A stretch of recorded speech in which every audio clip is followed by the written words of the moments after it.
Começou a gravar? Começou. Bem, bora lá. Esse é o primeiro vídeo que eu tô gravando aqui no canal Plantio Produtivo, certo? E para quem não me conhece, meu nome é Eric e eu sou administrador do grupo Uvas Brasil, um grupo de WhatsApp onde eu tiro dúvidas do pessoal sobre poda, adubação, enfim, e demais coisas sobre uva. Só que também eu faço parte aí de outro grupo, que é o Morango, Pomar e Horta, do amigo Lúcio, que a gente tá aí numa parceria para a gente estar passando essas informações para você e dando suporte também nesse grupo, como sempre foi. Bem, bora lá. Falando um pouco sobre essa ideia de gravar vídeo. Primeiro, lá no grupo, de vez em quando tinha algumas dúvidas que o pessoal mandava para mim, que eu ficava impossibilitado de falar em 1 minuto. Então eu mandava áudios de 3, 5, 10 minutos às vezes. E o que acontecia? A pessoa que fez a pergunta, ela escutava o áudio, aprendia e aplicava. E os outros do grupo, os outros 100, 150 pessoas do grupo, não olhavam os áudios, porque os áudios realmente eram grandes. Então, às vezes, quando era na outra semana ou no outro dia, a pessoa fazia a mesma pergunta que eu tinha respondido antes. Então, depois de um tempo, eu conversando com o Lúcio, ele deu a ideia de a gente fazer vídeos, certo? Esses vídeos para a gente ensinar, mas eu fiquei meio relutante porque eu fiquei com medo de falar com a câmera. Sim, eu ainda tenho um pouco de medo de falar com a câmera, mas isso aí a gente vai perdendo com o tempo, certo?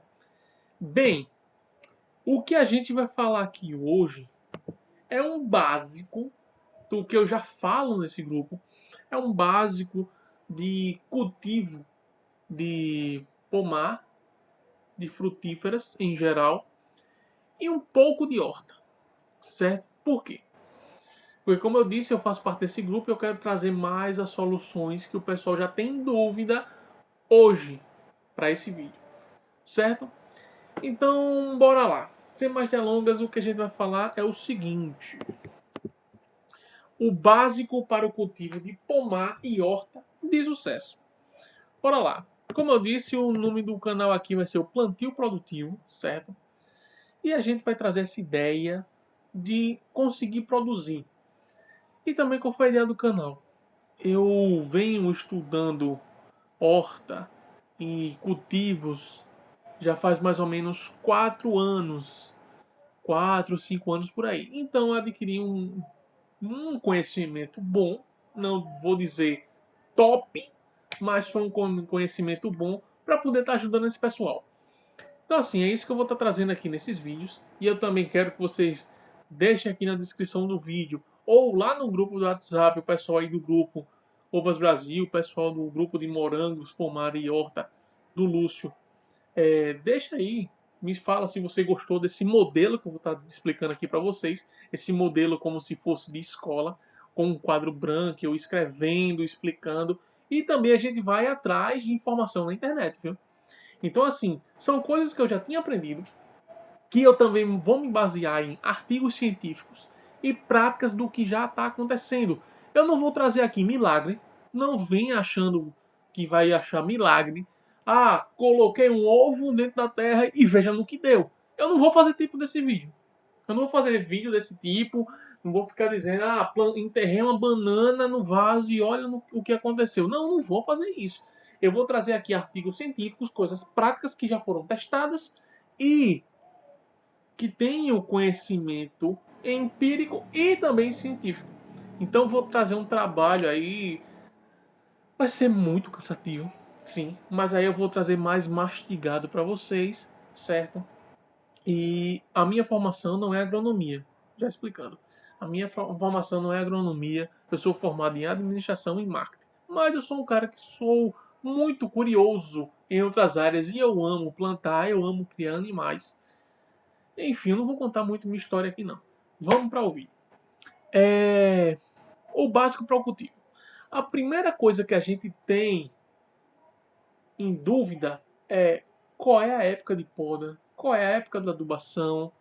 E o pessoal me pergunta muito sobre isso. Eric, qual é a época que eu devo podar aqui na minha região? Bem, a primeira coisa que a gente tem que observar é o clima. O clima, a temperatura e a chuva é uma coisa muito grande. A gente não tem como brigar contra a natureza. Então o que acontece? A gente tem que seguir o que a natureza está nos dizendo pra gente, certo? Então, uma primeira coisa que a gente tem que olhar é a temperatura e é o clima, certo? Vou pegar aqui a minha cola que eu tenho aqui, e isso é a primeira coisa que a gente vai observar. O clima da sua região. Bem, a gente vai conhecer o clima. Como a gente conhece o clima, Eric? Primeiro, eu que moro aqui na minha cidade, em João Pessoa, Paraíba, eu conheço o meu clima, porque eu nasci aqui, eu cresci aqui e eu entendo qual é a situação do clima da gente. Eu sei que, normalmente, no final de dezembro para início de janeiro, tem uma semana, 2 semanas de chuva e depois para novamente e volta as chuvas lá para abril. E isso é comum aqui. Em outras regiões chove o ano todo. Eu não sei qual é a região de vocês, mas digamos que eu vou me mudar, certo? Digamos que eu fosse me mudar para aqui para João Pessoa e eu não entendo nada. O que é que eu ia fazer? Como é que eu ia conhecer o clima daqui da cidade? Primeiro, eu ia pesquisar a pluviosidade e a temperatura média da cidade. Ou a temperatura mais alta e mais baixa, que a gente vai tirar a média. Enfim, eu vou aqui. Eu nem abri. Vou abrir agora com vocês. Eu vou aqui. Tá gravando? Tá gravando. Eu vou aqui na internet, certo? Vou aqui na internet pesquisar sobre a pluviosidade. É um negócio tão simples que vocês vão dizer, por que eu não sabia disso antes? Bem, é como eu falei, às vezes a pessoa entra num grupo e quer aquelas respostas mais rápidas. Sim, eu vou trazer soluções aqui para vocês, mas também irei trazer conceitos mais avançados, certo? Coisas que eu já venho aprendendo há algum tempo. Tá um pouco devagar aqui o computador. Eu acho que é porque é o primeiro vídeo que eu estou gravando e ele tá difícil aqui para pesquisar. Mas enfim, vou botar aqui pluviosidade de João Pessoa. Se eu fosse começar a plantar aqui, se eu fosse escolher quais eram as variedades que eu ia plantar, qual era o tempo que eu ia plantar, o tempo de colheita, eu ia ter que fazer isso. Primeiramente, correr atrás de entender a pluviosidade. Meu Deus, que internet lenta. Bora lá. pt.climate-data.org. Esse é o site. Mas se você colocar no Google, como eu fiz, pluviosidade e o nome da cidade, você vai encontrar. Você vai ver que eu vou fazer em outras cidades também. Esse grupo aqui tem pessoas que é da Flórida, dos Estados Unidos. No grupo que eu faço parte lá no WhatsApp, que eu sou administrador do WhatsApp, tem gente de Salvador, tem gente aqui da Paraíba, de Santa Rita, de João Pessoa, tem se eu não me engano, é uma ou duas pessoas de Campina Grande, tem um pessoal lá do Pará, tem o pessoal do Rio Grande do Sul, de São Paulo, Rio de Janeiro, enfim, do Brasil todo. E aqui eu vou explicar mais ou menos, não vou dizer todas as cidades, porque aí não dá, mas eu vou trazer mais ou menos as cidades que o pessoal pode pesquisar aí, certo? Ou se eu não disser a sua cidade, você faz o que eu fiz. Pluviosidade e o nome da cidade. Aqui, esse gráfico que eu vou pegar. Bem, a primeira coisa que eu vou observar é a temperatura. Essa linha vermelha aí. É a temperatura. Eu percebi, digamos que eu vim de outra cidade, vim morar em João Pessoa para fazer o cultivo aqui de frutíferas. Se for em escala comercial ou plantar num vaso, tanto faz. Vou observar isso. Eu percebi que aqui tem uma temperatura constante, que fica na média de 25 graus. O que é isso? Logicamente vai ter dias que vai ter 22 graus e vai ter dias que vai ter 40 graus, mas a média é de 25 graus. Isso, pra gente aqui, é um clima tranquilo. 25 graus pra gente ainda é frio. 22 é muito frio. Como eu disse pra vocês, aí na sua região, 22 graus é muito quente. Mas bora lá. Clima. Eu percebi que o clima aqui em João Pessoa ele é constante. Então, o que é que eu vou observar além do clima constante?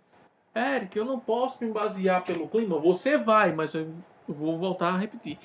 Vou dar um exemplo aqui, como se fosse no Sudeste. Pessoal aí de São Paulo, Sul, eu vou dar um exemplo aqui também.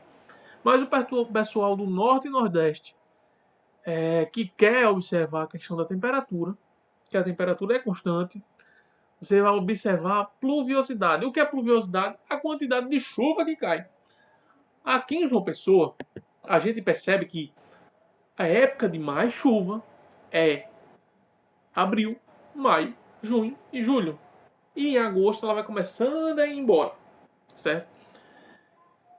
Como é que eu vou fazer para fazer a conta? Normalmente, as nossas frutíferas a gente colhe aqui na época que tem menos chuva. Por quê? A tendência a gente colher em menos chuvas é porque vai ficar com mais doçura no cacho ou no fruto, certo? Então a gente escolhe uma época para fazer a colheita quando não tem tanta chuva. Pessoal norte e nordeste que eu estou falando isso, certo? Por quê?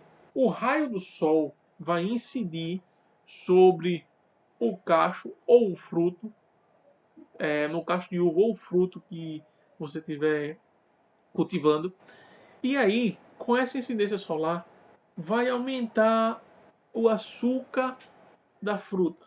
Eu aqui estou explicando por cima porque eu não vou ter como explicar tudo 100% cientificamente agora. Como falei, é um básico para você entender como plantar, certo?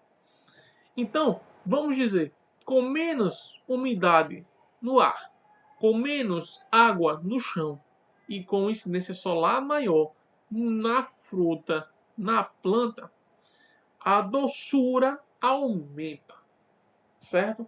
Então, eu percebo aqui que o mês com menos chuva é o mês de novembro para dezembro, certo? De novembro para dezembro é a época que tem menos chuva. Então, a minha tendência para escolher quando podar vai ser a variedade da uva que eu estou produzindo. Aqui eu tenho a variedade americana, certo? Que as variedades americanas duram mais ou menos para amadurecer de 4 a 5 meses, 4 meses e meio. Então eu vou contar agora quando eu vou fazer a poda. Esse mês eu estou colhendo.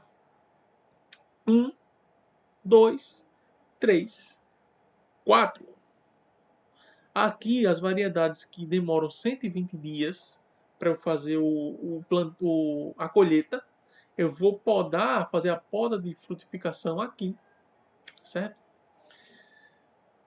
As plantas que demoram mais ou menos 150 dias, eu vou passar mais 30 dias antes.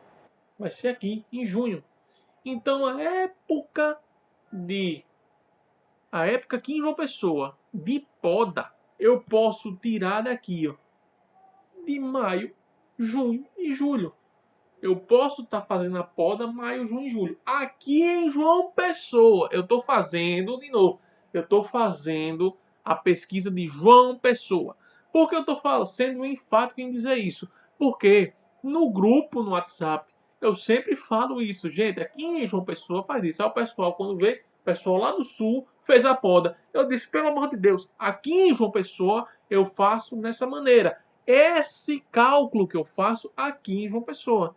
Por quê? Porque a temperatura é constante. Eu não tenho geada aqui em João Pessoa. Eu não tenho chuva de granizo em João Pessoa. Então eu não tenho esse problema. Eu não tenho esse problema da época fria. Deixa eu beber água. Eu não tenho esse problema da época fria que o pessoal do sul e do sudeste tem.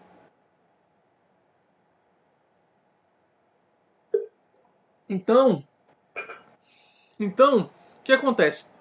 Eu posso fazer essa poda 4 meses, 5 meses antes da colheita. Por quê? Porque eu vi que a pluviosidade menor no ano é de novembro para dezembro. Eu posso fazer isso. Eu posso fazer isso. Mas, Eric, e agora? Na minha região é diferente da sua. Como é que eu vou fazer? Calma, vamos fazer a pesquisa agora na sua cidade. Deixa eu ver aqui uma totalmente diferente. Curitiba. Pluviosidade nova. Pluviosidade de Curitiba.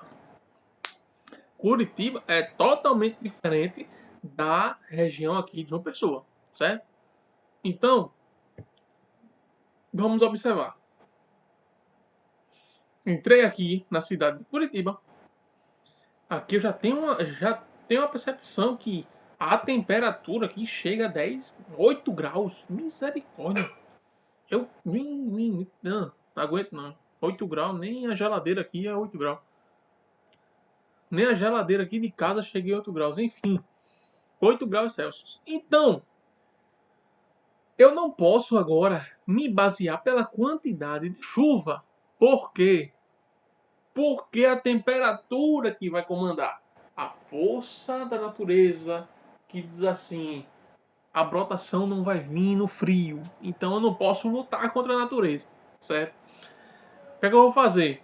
Nessa maneira, eu vou observar o mês que a temperatura começa a subir.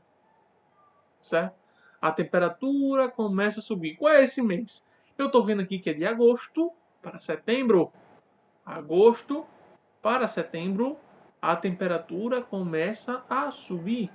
Está numa escala já boa para subir. Eu vou olhar mais acima um pouco para ver a média. Agosto para setembro, agosto para setembro. Bora lá. Agosto para setembro. Aqui, ó.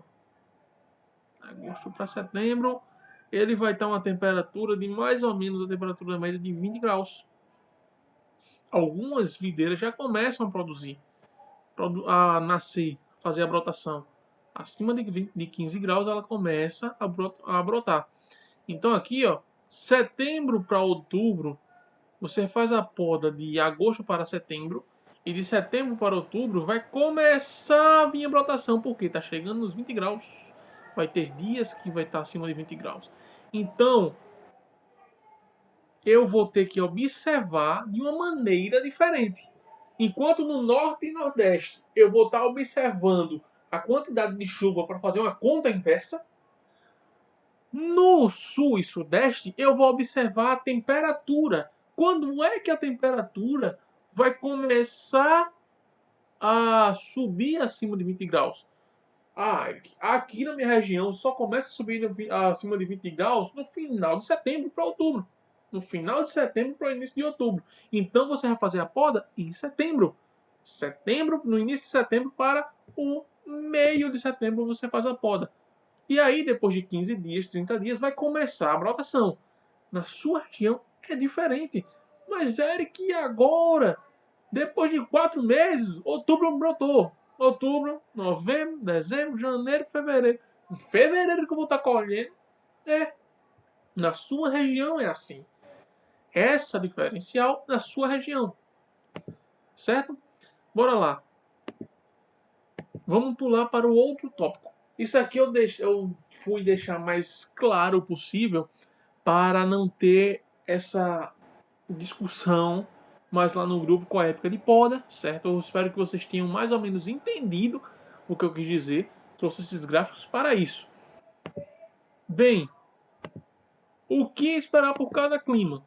É o que eu disse. Cada clima tem uma característica diferente, certo? Cada clima também vai ter uma produção que você pode dar, certo? A maçã que vai dar aqui não é igual à maçã que dá no sul. A uva, ou as variedades de uva que dá no sudeste, não é a mesma que vai dar lá no pessoal do Pará, no norte. Não é a mesma. Mas você vai conhecer cada clima e você vai observar quais são as frutas da região. Aconselho vocês começarem pelas frutas da região do que vocês têm aí, para não ter tanta dor de cabeça. Certo?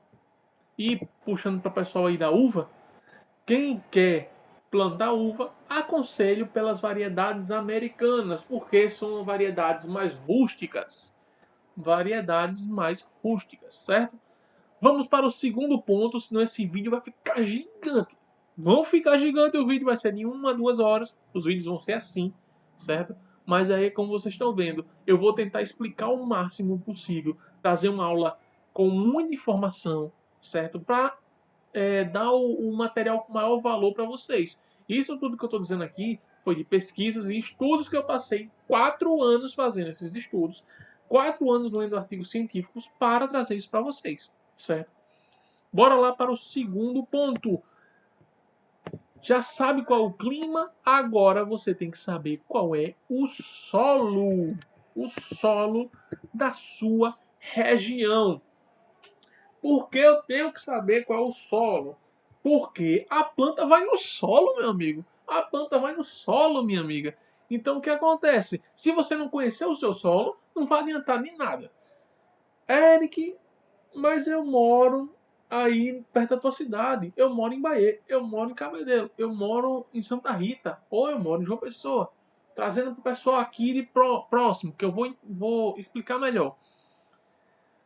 O pessoal que mora em João Pessoa tem um tipo de solo. O pessoal que mora em Bahia tem outro tipo de solo. O pessoal de Santa Rita tem outro tipo e em Cabedelo outro. O que significa isso? Cabedelo é uma área que é próximo do mar. O pessoal que não é na minha cidade, eu vou estar explicando de uma maneira que você vai entender. Cabedelo é próximo do mar. Lá a salinidade da água no subsolo é totalmente diferente do pessoal de Santa Rita, que é uma cidade alta. Outra coisa, aqui em João Pessoa, a maioria dos solos são argilosos e Santa Rita são solos arenosos. Então você vai conhecer esse tipo de solo que é diferente, certo?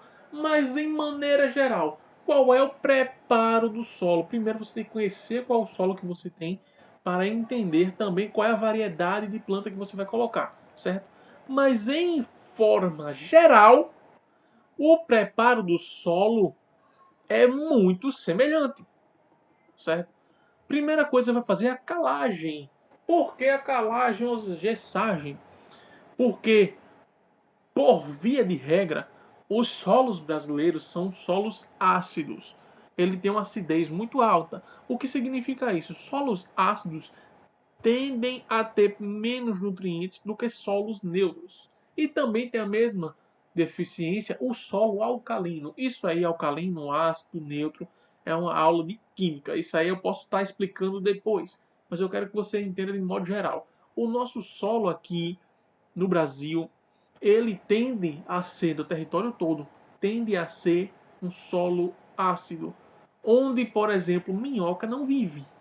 Então, se não tem minhoca, não tem humus. Se não tem humus, não tem vida no solo.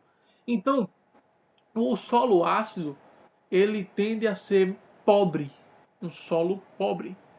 Como é que a tendência que os agrônomos fizeram nesse tempo? Primeiro começaram com a calagem. A calagem, ela tem alguns tipos de cal. O primeiro tipo de calagem. O primeiro tipo de cal é o calcário simples. O calcário simples, ele tem uma tendência de ter o cálcio, certo? O cálcio. O cálcio, eu vou ter que explicar de uma forma mais clínica. Ele entra em contato com alumínio e tipo neutraliza ele. O cálcio, o calcário, ele é alcalino. E quando entra em contato com o alumínio do solo, que é ácido, ele vai tender a inibir a força desse alumínio. O alumínio, para as raízes da planta, ele é tóxico. Ele inibe o crescimento da raiz. E quando você coloca o calcário dentro desse solo com bastante alumínio, que é o solo brasileiro, ele tende a tirar o alumínio e assim deixar o solo mais neutro. Eu peguei um ácido e um alcalino. O alumínio ácido com o cal alcalino. Eu faço com que eles tenham neutralidade entre si, certo? Segundo tipo de calcário. Tem um calcário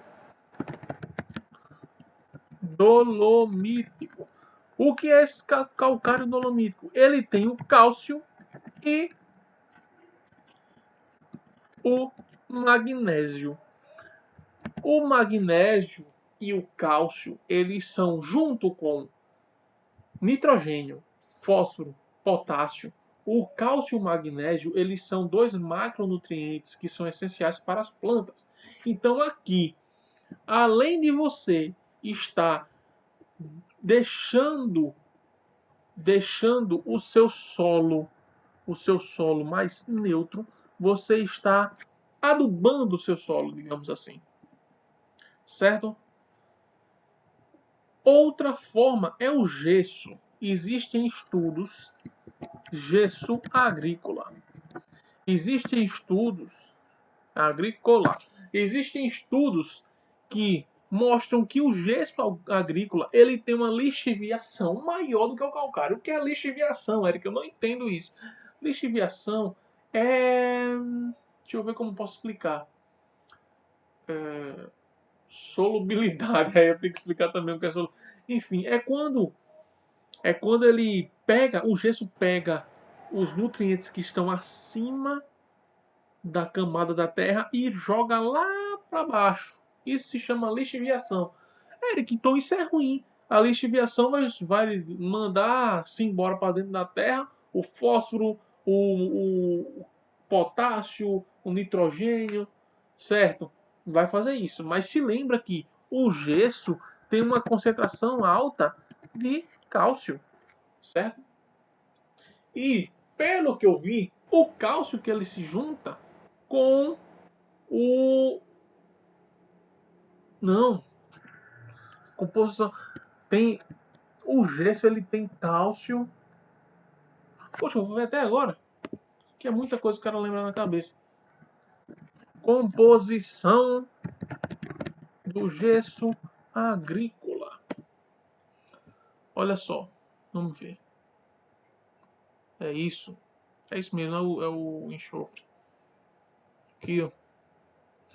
E sim, é como eu falei, minha formação é administração, certo? O que acontece? Não é química, ó pra aí. Isso aqui, ó. O gesso agrícola, ele tem cálcio, certo? E enxofre. O que acontece aqui? O cálcio, ele junto com o enxofre, ele vai tirar justamente essa acidez, esse alumínio e joga muito mais para baixo. Ele lixivia muito mais, o gesso lixivia muito mais do que o calcário. Então o que acontece? Ele tem aqui, eita, eu tô perdido. A primeira aula é assim mesmo. Ele tem aqui o cálcio mais o enxofre, certo? Ele aqui, ele vai lixiviar mais o alumínio. O que acontece? De vez de aqui ele usa o cálcio vai se ligar ao alumínio, certo? Aqui o enxofre ele liga com o alumínio primeiro do que o cálcio. Então o que acontece? O enxofre vai se juntar com o cálcio, o enxofre vai se juntar com o alumínio e vai lixiviar, joga lá para baixo, certo? O enxofre é outro macronutriente que a planta precisa para o seu desenvolvimento, certo? Então, já que o enxofre está se juntando com o alumínio e jogando lá para baixo, o cálcio vai servir muito mais para adubação, certo? E o cálcio na ponta da raiz faz com que a raiz cresça. A raiz vai crescendo. Meu irmão, eu acho isso muito massa. A raiz vai crescendo. Então, com cálcio na ponta da raiz, a raiz vai crescendo. O enxofre lixivia o alumínio lá para baixo. Então, joga o que é tóxico lá para baixo. E o desenvolvimento da raiz explode. Eu vou mostrar aqui um exemplo. Certo? Aqui tem exemplos que o pessoal mostrou, certo? Sem o gesso. E aqui com o gesso.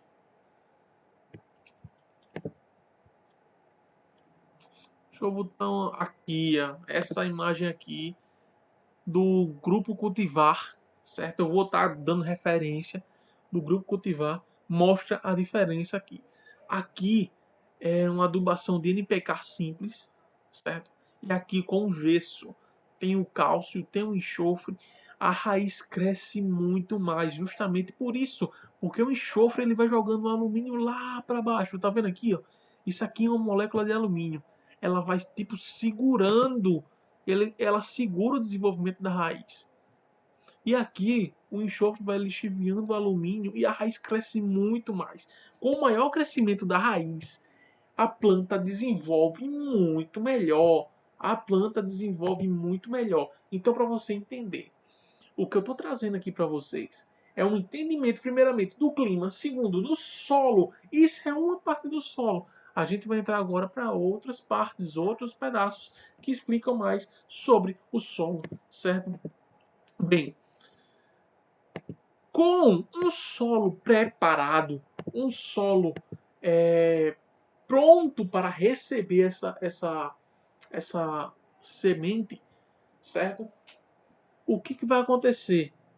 Nesse primeiro ponto, quando você coloca o calcário ou o gesso, todos os nutrientes que foi colocado naquele solo, ele lixivia, vai lá para baixo. Então, a primeira camada ali fica praticamente inerte, inerte não, como posso dizer, infértil. Por quê? Porque todo nutriente que com a gessagem, isso eu estou falando tanto para cultivar em casa ou para grandes cultivos. Viu? Quando você coloca o gesso, aquela primeira camada de 20 centímetros, ela fica com menos quantidade de nutrientes. Por quê? Porque foi toda levada aqui, ó, foi tudo levado aqui para baixo. E o que é que o pessoal faz depois que ele levou esses nutrientes aqui para baixo? Faz uma adubação aqui, ó. Faz uma adubação nesses 20 centímetros.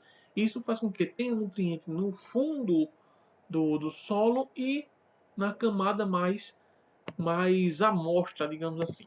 Certo? Então, qual é a adubação que normalmente se faz? A adubação inicial. Bem, aí vai depender de variedade para variedade. Mas, em modo geral, como é que a gente faz uma adubação para plantar uma frutífera? Primeira coisa que a gente faz é o berço para cultivar. O que é um berço para cultivar? O berço, meu Jesus, aqui, espero que não seja o vídeo. O berço aqui no canal do YouTube, Prepara o Berço Cursos CPT. Eu vou dar referência, é como eu falei, aqui esse vídeo não é um conhecimento só meu. A agricultura já faz 4.000 anos que está crescendo e tem que dar referência, bicho. Tu tá fazendo um vídeo aqui no YouTube, tem que dar referência. Aqui, a referência, cursos CPT. Eles aqui mostram como é o berço. O berço é mais ou menos uns 60 por 60 ou 40 por 40. Mas vamos errar para mais. 60 por 60, certo?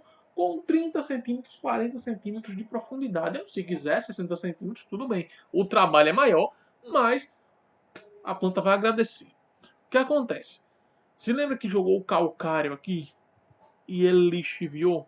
O que o pessoal faz? Normalmente também tem gente que não faz o cultivo jogando o calcário primeiro e depois abre a cova. O que eles fazem? Ele abre essa cova um mês antes de plantar, certo? Joga o calcário aqui dentro. Joga o calcário aqui dentro. Adubação inicial. Joga o calcário aqui dentro. E quando for depois de 30 dias com isso aqui aberto, ele faz a adubação, certo? Faz uma adubação misturando com essa terra que está embaixo. E a adubação, o que eles fazem? Primeira coisa, adubação inicial. Precisa de matéria orgânica, certo? Que está aqui embaixo. Eu vou explicar depois a matéria orgânica e a sua serventia. Primeira coisa é a matéria orgânica. Segundo, esterco. Terceiro, são tortas. Tem a de mamona e de algodão. Tem a de mamona e tem a torta de algodão. Eita. Eu vou dizer a quantidade já já. Tem também cinza. Cinza de madeira. Outra coisa que a gente bota, esterco, cinza de madeira, torta de mamona, farinha de osso. Isso aqui eu estou falando para a pessoa que está cultivando o básico, está em casa, quer cultivar orgânico, certo? Eu vou trazer aqui mais formas orgânicas de se fazer, beleza? O que acontece? Vou trazer aqui um nutriente de cada um. Matéria orgânica, para quê? Para ter um solo mais vivo. A matéria orgânica vai trazer micro-organismos. O esterco, ele tem uma série de nutrientes mais completo, certo? Ele tem um NPK, a quantidade aí, eu posso fazer um vídeo só falando sobre adubação e a quantidade certa de cada um. Ele tem um pouco de magnésio. Ele vai ter enxofre, vai ter cálcio, dependendo do animal. Vai ter um monte de micronutrientes. Certo? Vai ter muitos micronutrientes. Isso daqui, o esterco, e tem também matéria orgânica. Porque, por exemplo, o esterco de cavalo ou de vaca, ele tem muita matéria orgânica, que é aqueles restos de mato. Então, esse tipo aqui de adubação com esterco, ela é um tipo mais completo, digamos assim, certo? A torta de mamona ou torta de algodão, ela é rica, não quer dizer que não tenha outros nutrientes, mas ela é rica em nitrogênio. A cinza de madeira, ela é rica em potássio. E a farinha de osso, ela é rica em fósforo. Então o que acontece? Primeiro, vai ter matéria orgânica para fazer a adubação aqui. Vai ter matéria orgânica, certo? Matéria orgânica. Vai ter o esterco com vários nutrientes. Vai ter a torta de mamona com tortas de mamona e de algodão com muito nitrogênio. A de cinza de madeira não pode ser de churrasco, sem sal, sem gordura, sem sal e sem gordura, para não inventar de colocar o de churrasco que vai matar o pé, certo? É a cinza de madeira pura, uma madeira que o pessoal usa na padaria, que usa na pizzaria, que faz aquela fogueira de São João que só assa o milhozinho, não vai botar a carne lá, passar, certo? Aquela fogueirinha. Do fogão a lenha, do forno a lenha, certo? É só a madeira, sem sal, sem gordura. Não é que assa carne, é que assa outras coisas. Tudo bem? Farinha de osso. Tem a do mercado, certo? Tem a farinha de osso do mercado e tem a farinha de osso calcinada. O que é essa farinha de osso calcinada? O que é que o pessoal faz? A farinha de osso calcinada, vou até trazer aqui essa tela aqui para mim. A farinha de osso calcinada, o pessoal tem uma receita aí que eu vi no YouTube muito bacana, que é uma receita que eles fazem o seguinte: pega o osso, aquele osso de sopa de mocotó, aquele osso que tem um tutano dentro, aqueles ossos de boi. Eles pegam aqueles ossos, juntam, vai juntando, e depois quando for fazer uma fogueira para usar cinza, certo? Quando faz a fogueira, eles colocam o osso dentro, junto debaixo da fogueira. E aí, essa fogueira vai aquecendo o osso vai ficando preto, depois vai ficando cinza, o osso, e aí fica muito fácil, ele fica muito quebradiço o osso. Então, essa foi uma maneira que eu vi que funciona, certo? Mas se você não quiser ter esse trabalho, ou porque não pode queimar quem mora no apartamento, ou porque você mora que seu vizinho não gosta de fumaça, então o que você vai fazer? Vai ter que comprar. Ou então achar um canto que deve fazer isso, certo? Voltando. Bem, a farinha de osso calcinada. ela vai ter um... É calcinada por quê? Porque ela vai ter uma concentração maior de cálcio. Ou você pode comprar farinha de osso normal, certo? O quilo, eu acho que tá por volta de R$ 12. Aqui em João Pessoa deve ser por aí, R$ 10, 12, não sei na sua cidade. Cinza de madeira você pode pegar em pizzaria, pode fazer em casa de pouquinho em pouquinho. Porque não precisa de muito, certo? Pronto, vai plantar quantidade. Bora para quantidade. Quanto é que eu uso na primeira adubação? Adubação inicial para botar a minha frutífera lá dentro. De forma geral, eu vou falar aqui sem ser específico para uma variedade, um tipo de planta, como pé de uva, ou pé de caju, ou pé de coco, tanto faz.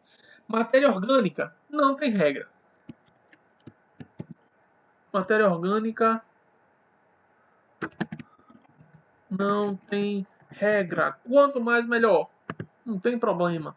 Porque ela vai se decompor, certo? Pode colocar até por fora também, mas aí eu vou explicar depois. Não tem uma regra. Coloca aí 50% do que você for enterrar de volta. Porque você não faz a cova aqui, ó. Você faz a cova e deixa essa areia por fora. Então, quando for colocar aqui dentro, bota aí, sei lá, 30% de matéria orgânica. Quando for voltar essa areia aqui junto com a matéria orgânica, sem problema. Tem muito erro, não. Mas realmente não tem uma regra assim específica. Porque matéria orgânica é bom. O esterco, se for o de vaca, se coloca 4 pá. Eita, paz não. É paz assim. Paz de. Paz com Z, de paz. 4 paz, umas vacas em paz assim. Enfim, as vacas de boa, mano. Enfim, 4 pás de esterco de vaca. O esterco de codorna. O de galinha. Esterco de galinha, você coloca 2. O de codorna, você coloca 1,5. Por quê? O esterco de vaca é mais fraco do que o de galinha. E o de galinha é mais fraco do que o de codorna. O de codorna tem que ser muito cuidadoso para usar, certo? Muito cuidadoso mesmo. Pá. Isso aqui é as pás.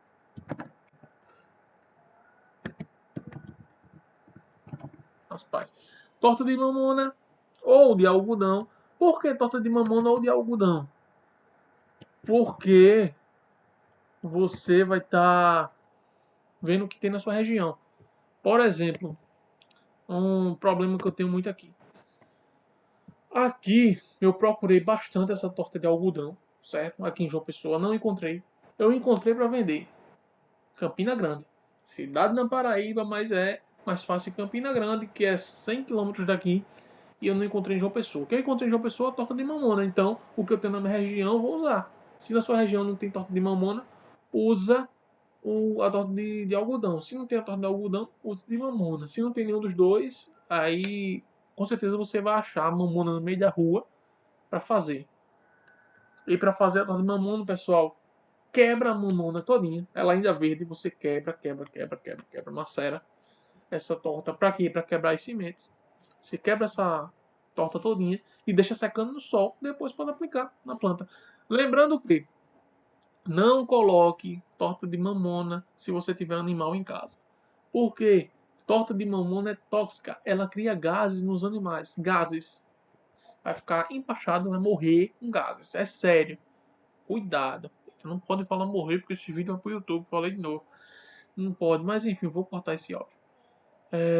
O animal pode se prejudicar. Certo? Enfim, vou soltar assim. Não vou monetizar mesmo. Não pode, porque senão vai prejudicar a alimentação do animal, certo?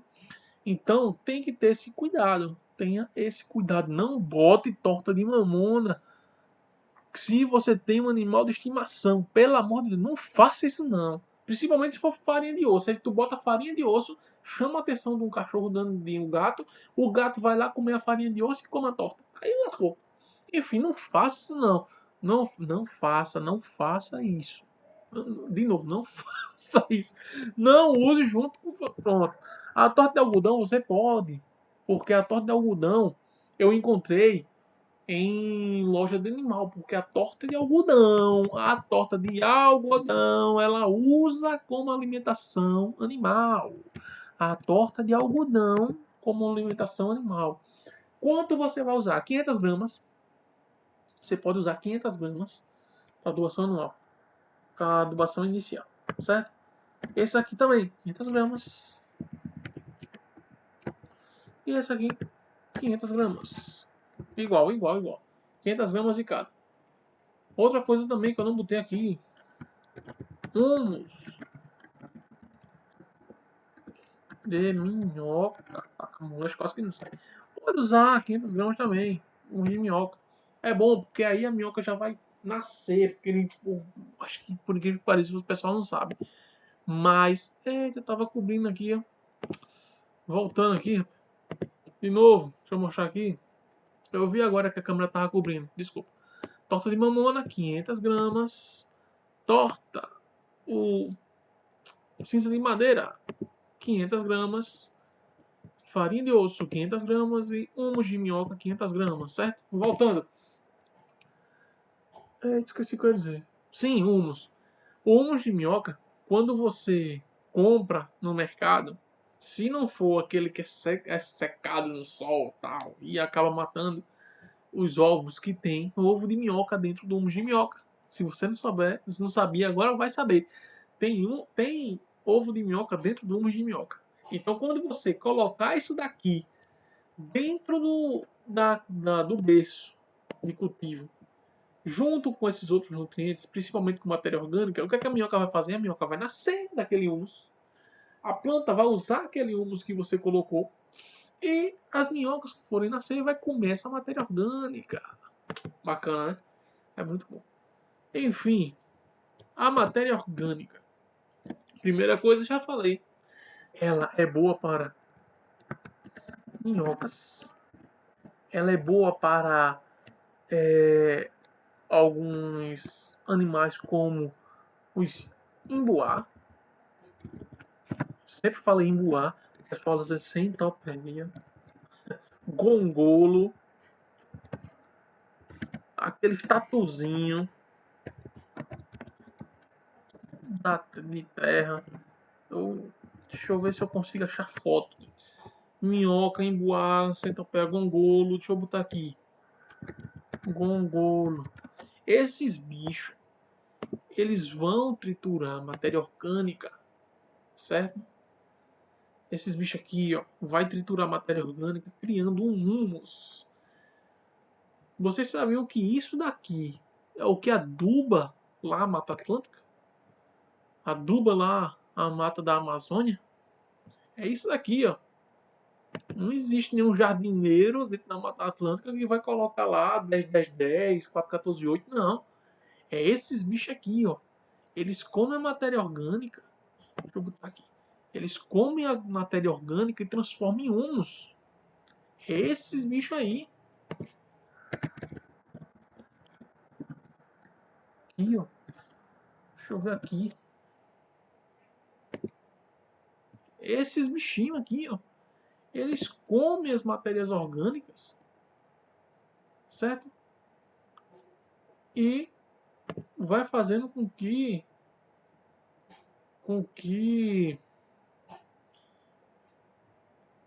ele transforme em adubo. Fica um adubo tão bom, que se vocês pudessem, vocês criavam isso aqui. Existe gente criando gongolo. Como se fosse o meu cara. Gongolo composto. Eu estou ensinando aqui coisas que, se você fizer aí o gongolo composto na sua região para vender, vai dar muito bom. Porque é o melhor adubo que tem. Aqui, ó, um exemplo. Esse aqui está muito pequenininho, mas aqui está mostrando Eita, tá muito pequeno mesmo. Deixa eu ver aqui se eu acho menor. Mas ali tava mostrando a diferença de crescimento do gongo composto. Por quê? Diferente do humus de minhoca, voltando aqui, diferente do humus de minhoca, o gongo composto, você pode usar esse humus do imbuá, você pode colocar ele diretamente a semente e servir essa semente, vai ser direto com esse humus do gongolo, ela não morre, não apodrece, diferente do humus de minhoca. O humus de minhoca, se você colocar a semente só com humus, vai matar a semente, mata o broto. Diferente com os estudos que fizeram do gongolo, do imbuá, certo? Do piolho de cobra, como o pessoal chama também. Enfim, os testes que fizeram é que sementeira com o gongo composto, com humus do imbuá, ele é melhor do que o humus de minhoca. Para vocês terem noção do que é esse tipo de compostagem, certo? É para isso que serve a matéria orgânica, para dar vida para esses bichinhos aí, certo? Então bora lá, continuando. Outra coisa, além da matéria orgânica dar alimento para esses insetos, ele dá de alimentação também para micro-organismos eficientes. O que é isso? O micro-organismo eficiente,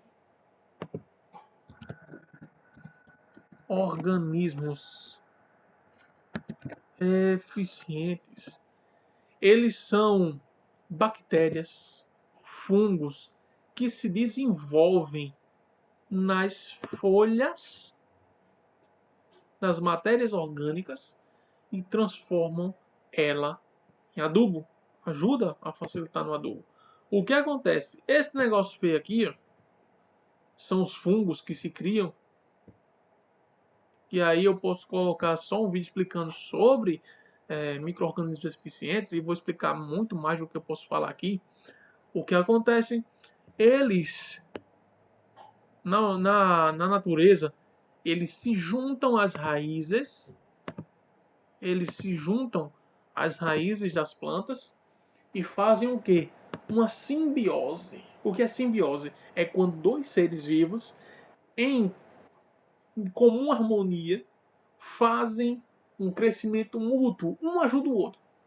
O que acontece? A planta para crescer, ela precisa de alguns nutrientes que não é que a planta vai conseguir pegar diretamente do solo. Por exemplo, a matéria orgânica, ela não consegue comer a própria folha. A planta precisa dessa matéria orgânica consumida pelas minhocas, pelo imbuá, pela centopeia, gongolo, tatuzinho da terra, de jardim, e pelos micro-organismos eficientes, para que elas consigam consumir aquela adubação que a gente fez, certo? Então o que acontece? Esses micro-organismos, eles fazem colônias perto das raízes e aumenta o tamanho da raiz muito mais. O que acontece? Ela cria uma rede de fungo embaixo assim da terra, que esse fungo vai consumindo, vai pegando os nutrientes que estão no solo e ele se agarra à raiz, cria uma camada em volta da raiz e manda esses nutrientes para dentro da planta. E o que é que acontece nisso? Existe um processo de fotossíntese que a planta vai fazendo. Isso aí eu vou explicar depois em outros vídeos, eu falo sobre o processo geral. Mas aí a planta pega esses nutrientes, faz a fotossíntese e no final ela volta a glicose para o solo. O açúcar que ela volta para o solo, certo? Vamos chamar de glicose, mas o açúcar que ela joga para o solo, os fungos se alimentam desse açúcar que a planta libera, certo? Então é uma alimentação mútua. O fungo, os micro-organismos, eles alimentam a planta e a planta alimenta os fungos com o açúcar, certo? Isso daí é muito bacana, muito, muito, muito massa, meu irmão. Mas enfim, continuando, Vamos lá. Acelerar, porque como eu falei, esses vídeos vão ficar muito grandes. Escolhas da muda em local certificado. Escolha da muda. Outro passo é a escolha da muda. Certo? Bem, Eric, voltando aqui, eu já sei qual é o meu clima, preparei o solo, eu entendi a adubação inicial, agora soube também sobre matéria orgânica com essa adubação e agora a escolha da muda. O que é que eu vou plantar? Você já sabe o tipo de solo que você tem, você já sabe o seu clima, agora escolha da muda. Conselho, escolha a muda em local certificado. Eu sigo o seu Sérgio já faz 5 anos, que é o Sérgio Sermedian. Ele é muito bom em dar aula. Ele explica muito bem na prática o que está tudo acontecendo. Ele explica que o maior problema do brasileiro é que é tudo bagunçado. Tudo bagunçado. Certo? O pessoal planta um negócio, não sabe o que é. Aí pergunta no grupo para uma pessoa que ela nem conhece, para saber que essa pessoa sabe, se essa pessoa sabe. Então, assim, fica quase impossível você olhar numa folha e saber que planta é. Então, escolha de locais certificados. O que é local certificado? Não sei, no site da Embrapa deve ter. Tem o CAT lá em São Paulo.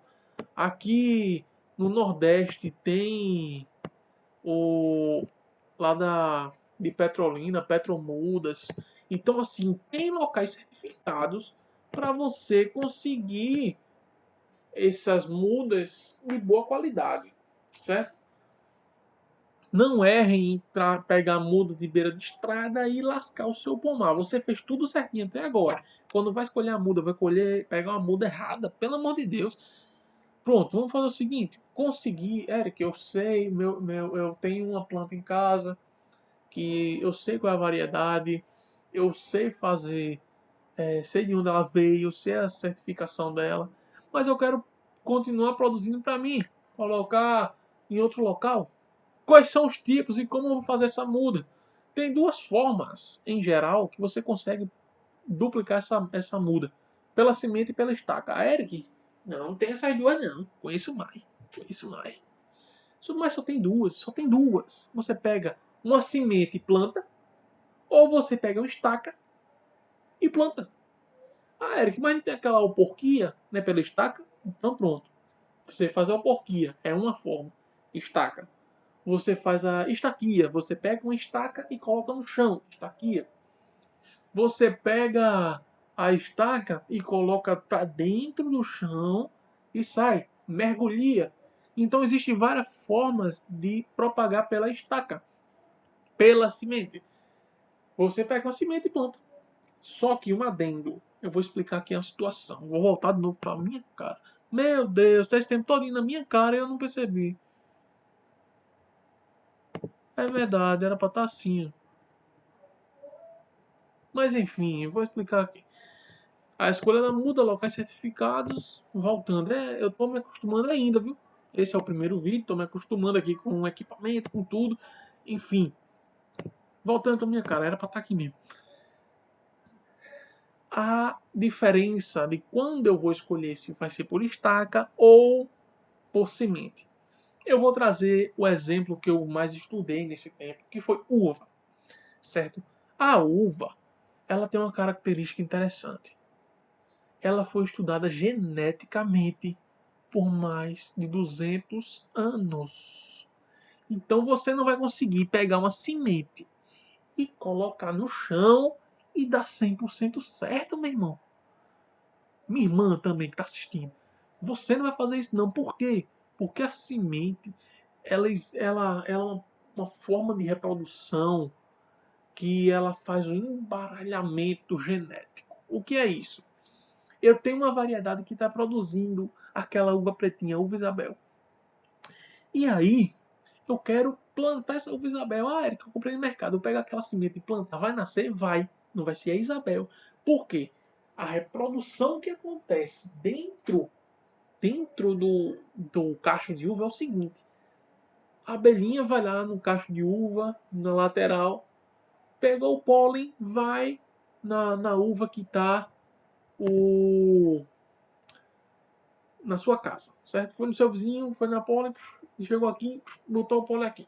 Enfim, existe um cruzamento, literalmente um cruzamento. Ele pega o DNA, a genética de outra planta e coloca ali, certo? Ou então uma alta fecundação, a genética dela mesma. O que acontece? Existe um embaralhamento no DNA dentro da semente e aí pode nascer qualquer coisa.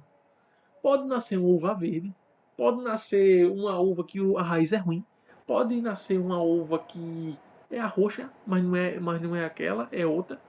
Então, assim, existe um embaralhamento genético dentro daquela semente.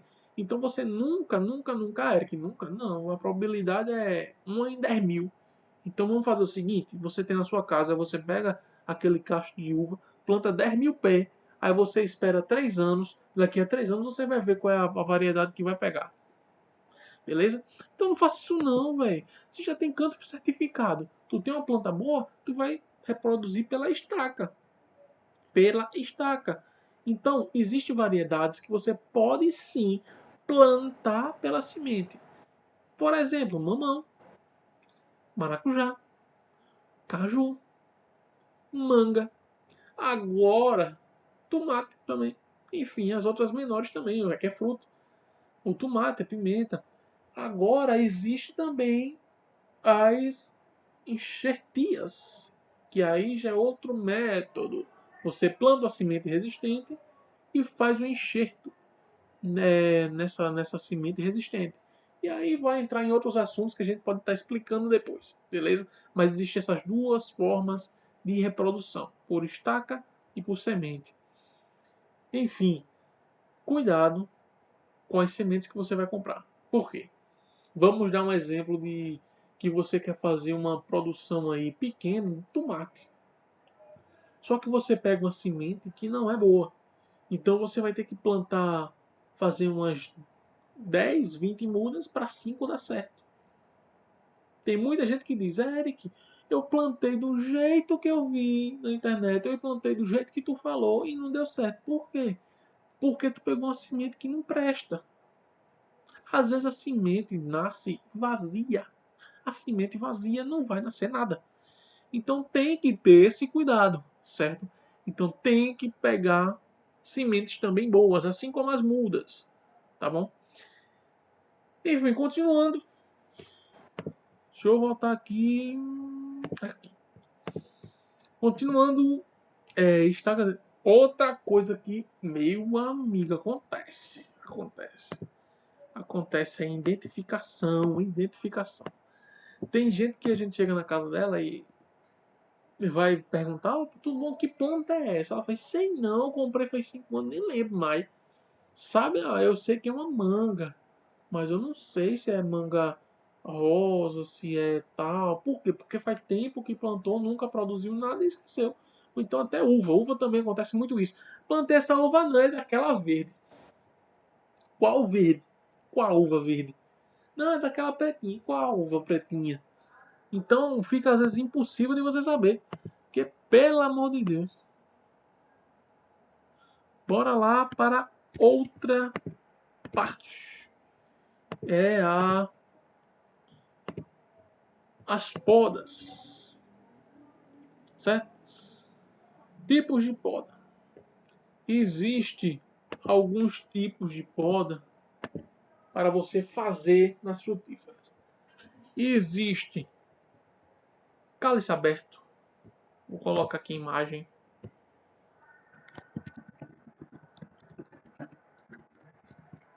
Existe o cálice aberto, a poda do cálice aberto, certo? Que é quando a videira fica mais aberta na sua poda, certo? Tem o cálice fechado. Cadê? Que a poda fica aqui, ó. Cálice aberto. Meu Deus, a foto tá muito pequenininha. Isso aqui é o cálice fechado, que a planta está mais fechadinha. Tem o cálice aberto, que a planta é quase deitada, os galhos dela é quase deitada assim. e tem um cálice fechado, que ela é mais ou menos assim. Como a maioria dos cidros. Certo? Tem outra que a gente usa muito em uva, que é o Carramanchão,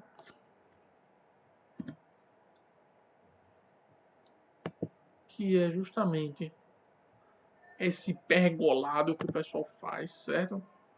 Pergolado, Carramanchão aqui, ó, dessa maneira que a gente bota uva, maracujá, tem esse tipo de poda de condução, tem espaldeira,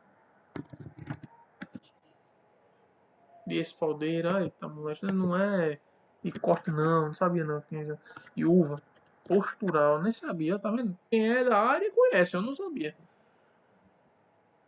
Espaldeira, que ela fica desta maneira aqui, ó, a planta cresce, vai para a direita, para a esquerda. Existe também a espaldeira, só que de forma inversa, que é para o maracujá. Esse galho aqui é para cima, esses galhos aqui, ó. Essa guia de produção é aqui em cima e esses galhos devem ser para cima e para baixo de maracujá. Então tem várias maneiras aqui, uma foto, essa foto aqui. Espaldeira, tá vendo? Fica um muro. Certo?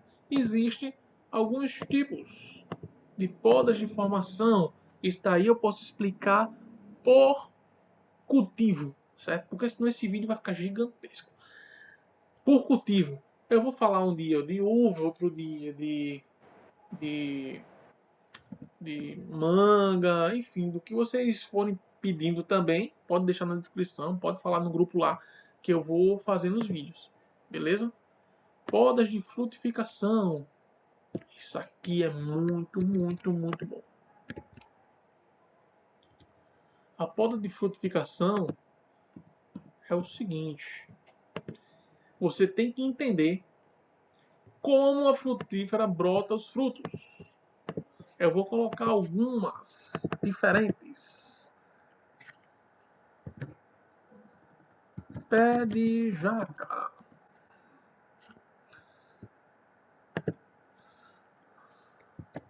Pé de uva. Pé de pêssego florido. Deixa eu ver outro. Pé de manga. Pé de manga. Vou falar de algumas aqui para vocês entenderem, certo? A diferença, quando eu digo a diferença de como cada uma brota. Aqui tá no canto certo, né? Tá.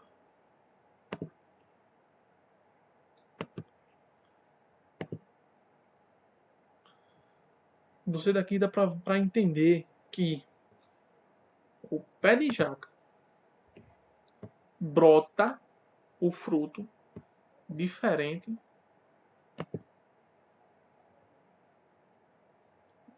do pé de uva.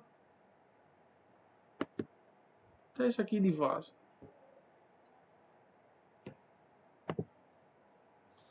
Cadê?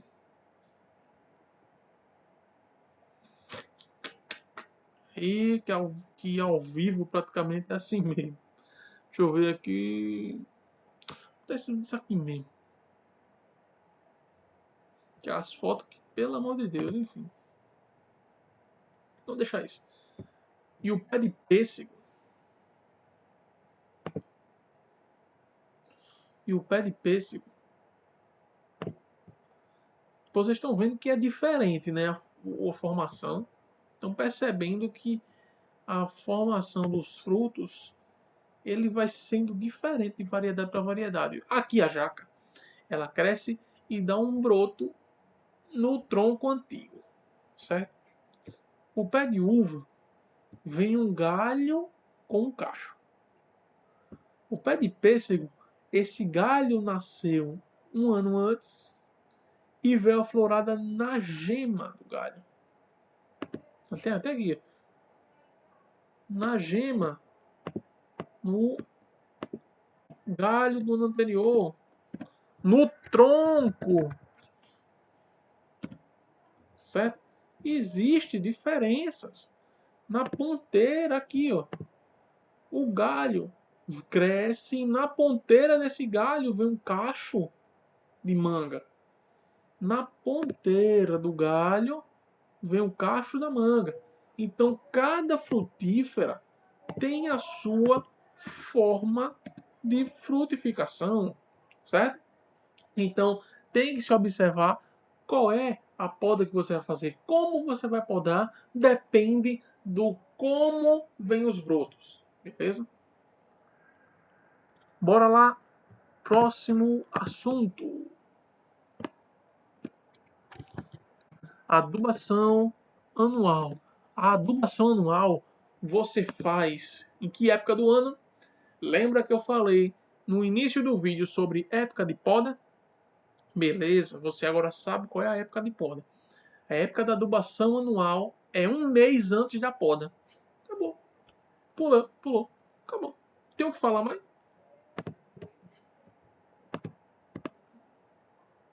Adubação mensal. Eric, a quantidade? A quantidade da época da poda, que é anual, a quantidade de adubo é igual à parte aqui que eu falei sobre a adubação inicial. É a mesma quantidade. Muda nada. Mantém, só mantém. Certo? Adubação mensal. Bora lá, adubação mensal, você não vai usar aquelas mesmas quantidades. Certo? Quer dizer, em alguns casos sim. O que é que você vai fazer? Você pega o esterco, a torta de mamona, tô tentando lembrar o nome dos negócios. Torta de mamona, farinha de osso, cinza, humus, torta de algodão, esses materiais que você vai usar. E você vai pegar a proporção de 1 quilo para 10 litros. Certo? 1 quilo para 10 litros. O que acontece? Aqui, dependendo do tamanho, essa adubação anual, 1 quilo daquele de qualquer um daqueles, por exemplo, 1 quilo de humus para 10 litros de água. A proporção é essa, 1 quilo de esterco para 10 litros de água. O que é que você vai fazer? Tem que ser tudo curtido, tudo curtido. O esterco curtido, o humus tem que estar bom. Enfim, você vai colocar, não use esterco porque fede pra caramba. Então tira o esterco disso aí. Só que se você tiver uma granja, aí você pode usar. Mas usa humus no lugar do esterco. Você pega 1 quilo de humus, deixa por 7 dias a 10 dias na água. Você todo dia, a cada 2 dias mexe, certo? E vai fazer aquele caldo, aquele suco de humus, ou então o de cinza, ou então de mamona. Nesse mês, quando vinha a brotação, você não fez a poda de frutificação? Pronto. Quando for vir a brotação, quando começar a vir a brotação, você começa a fazer a adubação mensal. Nesse mês, você coloca esse chorume.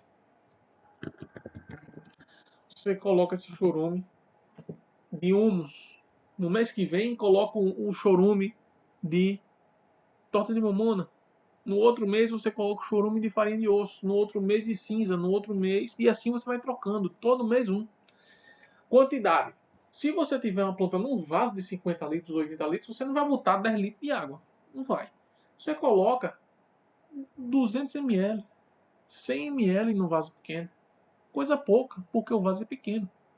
Se você for, for colocar no chão, se a sua planta for uma planta pequena, coloca 3 litros. Se a sua planta for uma planta média, coloca 5 litros. Se sua planta for aquela planta grande, como manga, jaca, uma planta grande, coloca uns 10 litros. Entendeu? Então essa é a proporção do chorume, o chorume mensal. Certo?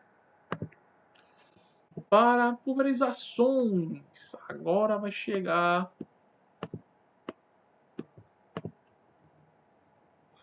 Agora vai chegar um negócio interessante. Pulverizações. Bem, para a pulverização, eu aconselho vocês fazerem tudo para prevenção. Pelo amor de Deus, prevenção. Certo? Para prevenção. O que é isso? Prevenção e controle a gente usa normalmente a cal da bordaleza na época mais chuvosa e o enxofre na época mais seca. Eric, a cal da bordaleza, como é que faz? A gente pode estar fazendo vídeo disso depois, mas eu aqui estou explicando o básico. Como eu falei, o vídeo é o básico para ter sucesso nas frutíferas. A pulverização do cal da bordaleza, o que é? É o cal mais o sulfato de cobre. Existem receitas aí na internet sobre cal da bordaleza, certo? Vocês podem ver, se tiver muito ansioso para ver. Você pode botar receita de cal da bordaleza. E aí você vai entender como é que funciona. Ela serve para épocas mais chuvosas. O que é isso? Você vai usar ela com uma concentração e vai estar usando para prevenir alguns fungos, algumas doenças que vão aparecer. E na época que tiver mais sol, você vai pegar um enxofre de pulverizar. Existe enxofre para cachorro, existe enxofre de adubação e existe um enxofre de pulverização, certo? Tem que for no mercado para comprar isso, tem um enxofre de pulverização.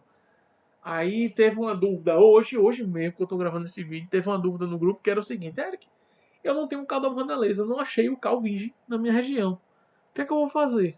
Vou deixar de aplicar? Não. Existe umas cal da Bordaleza pronta que o pessoal fala, que ela é uma composição que é praticamente só o sulfato de cobre, certo? Como é que você vai fazer? Vai usar esse. Não tem o cal virgem, não vai deixar de usar, né? Não vai deixar a planta morrer com uma doença porque não tem o cal virgem. Você vai fazer o seguinte: usa esse. Usa esse. Eric, também tem o enxofre, que é a cauda sulfocáustica. Cauda sulfocáustica. Foi um negócio assim que o pessoal falou no grupo. O que é isso? A cauda sulfocáustica é uma mistura de cal com o enxofre. Com a junção dos dois, você faz essa calda. Ah, eu não consegui achar. Não, usa só um enxofre. Só um enxofre serve. Agora, se você tiver essa cauda sulfocáustica, você pode usar. É melhor. Não é aquele negócio assim, ah, se eu não tiver, eu não vou usar. Não, usa. Usa. Isso aqui é de prevenção, lembrando. É combate. O combate, normalmente vem aquele combate contra o inseto soldadinho. Não sei se vocês já viram.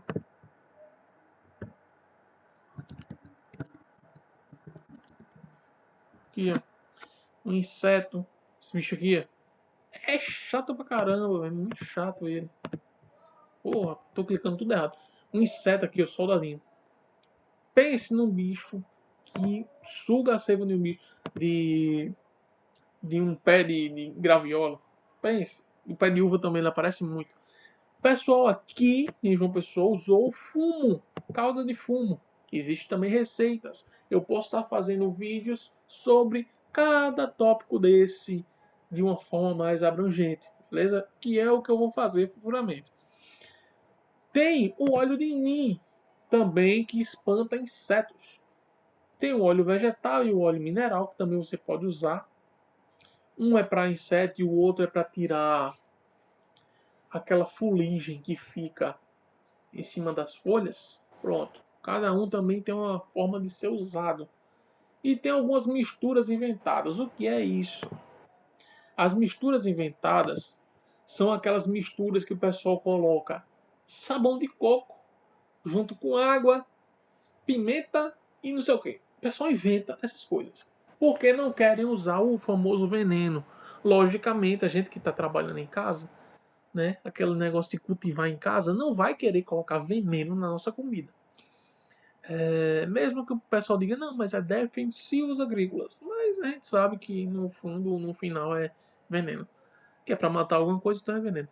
Assim, a gente vai estar usando algumas coisas que são orgânicas. Só que as coisas orgânicas não têm ainda teste científico em cima disso. Não é todos. O que está tendo muito teste científico hoje é o controle biológico, que eles usam vírus, bactérias e fungos. Isso aí eu vou estar falando, posso falar depois. Vírus, bactérias e fungos que são criados em laboratório ou desenvolvidos em laboratório. Criados é quando o laboratório cria. Desenvolvidos é quando ele pega na natureza e desenvolve ele dentro de um cultivo no laboratório. Existem bactérias que entram no trato digestivo do inseto e mata ele, certo? Tem outras bactérias, tem outros fungos que, por contato na pele do inseto, o fungo entra. E tem vírus que é normal, é como todo vírus. Enfim, existem esses três tipos de combate biológico, certo? Só que o valor não é tão acessível ainda hoje. E o pessoal continua inventando essas caldas, essas doses que fazem, né? Assim, funciona? Funciona, só que não tem teste científico. O que tem teste científico são os controles biológicos, certo? Então o que é que vai fazer? Tem que testar, tem que ver na sua região o que é que dá mais certo, o que não dá. Por exemplo, aqui, o pessoal aqui de Santa Rita, uma cidade vizinha de uma pessoa, testou caldo de fumo, deu certo. Lá na minha casa, só com enxofre deu certo. Então, assim, vai ter que testar, ver o que dá ou o que não dá, beleza? E, infelizmente, essa é a realidade hoje para o nosso cultivo orgânico. As misturas inventadas,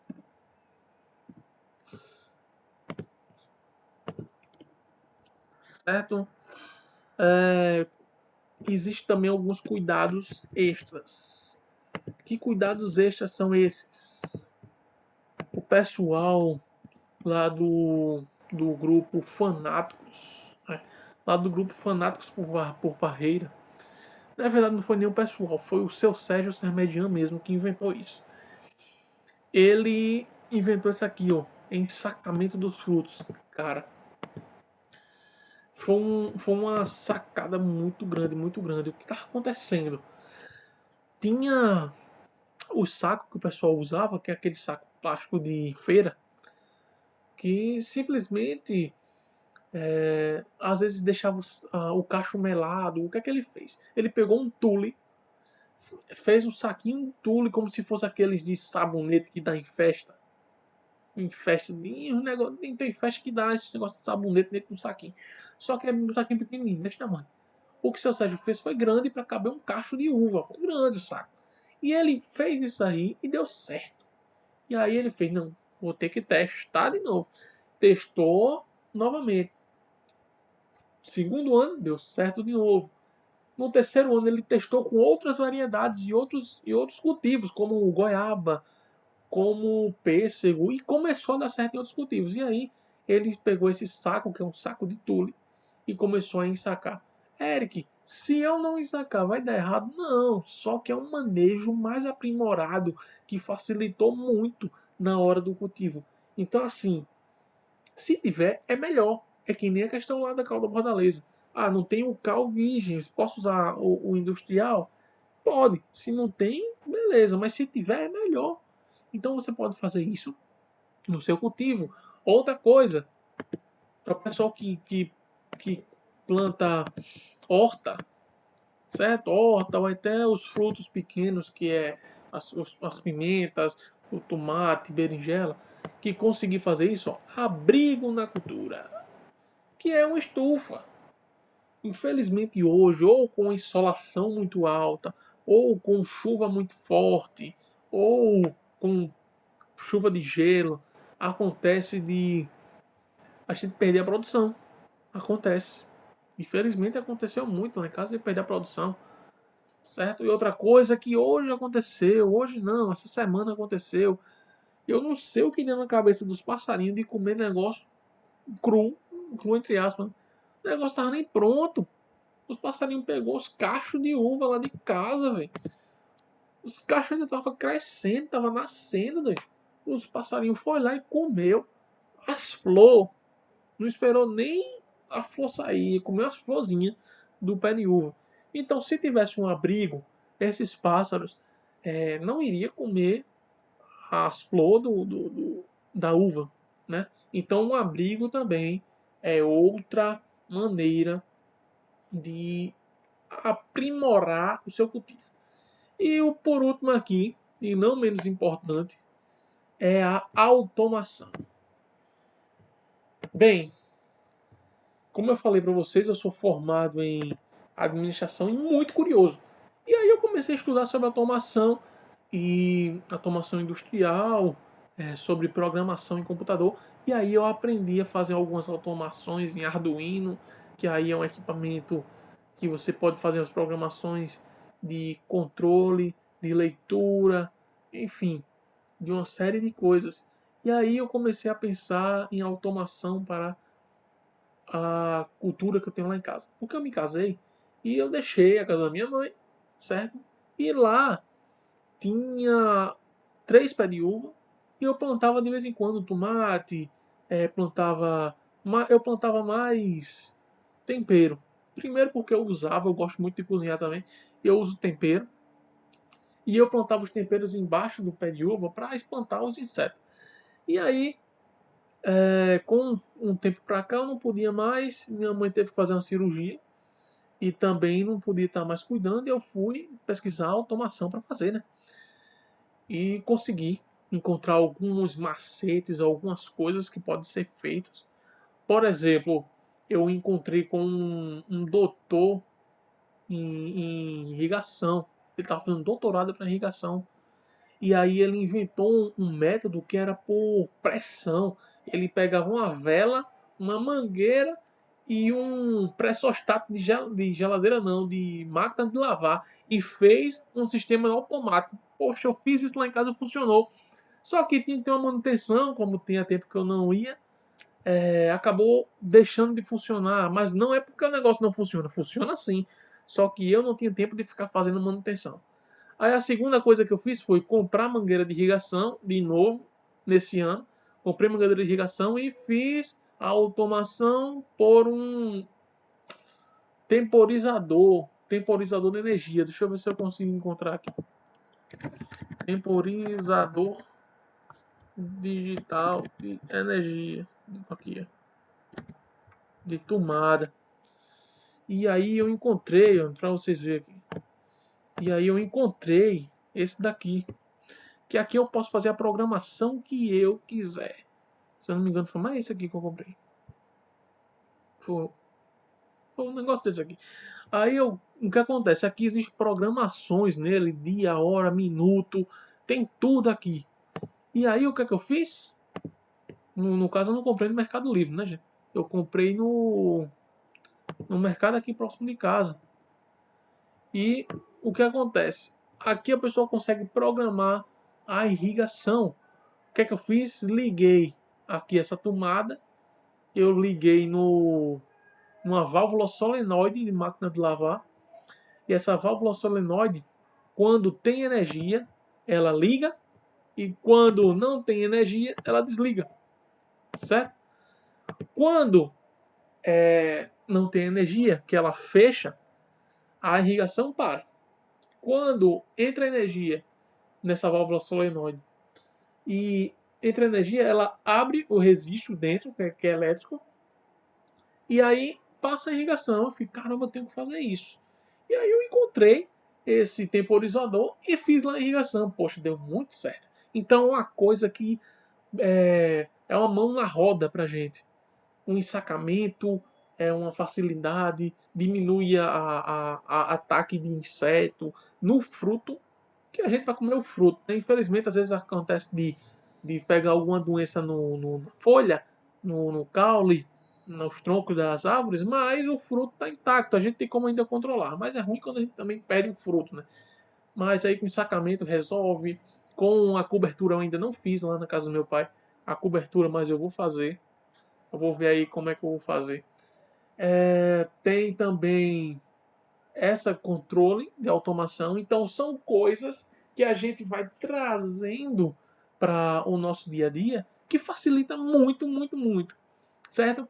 Então é isso aí. Esse é o vídeo que eu queria trazer para vocês. É um primeiro vídeo, uma primeira aula, certo? E se vocês gostaram, vai deixando o curtir aí na rede social. no YouTube, que eu vou estar postando no YouTube. E também vai falando comigo lá no WhatsApp. Eu sei que tem um pessoal aqui que é lá dos Uvas Brasil e também no Morangos Pomar e Horta, que eu vou gostar muito do feedback de vocês para ver se vocês também entenderam. As dúvidas que vocês tiverem nesse vídeo, eu vou estar respondendo no vídeo seguinte.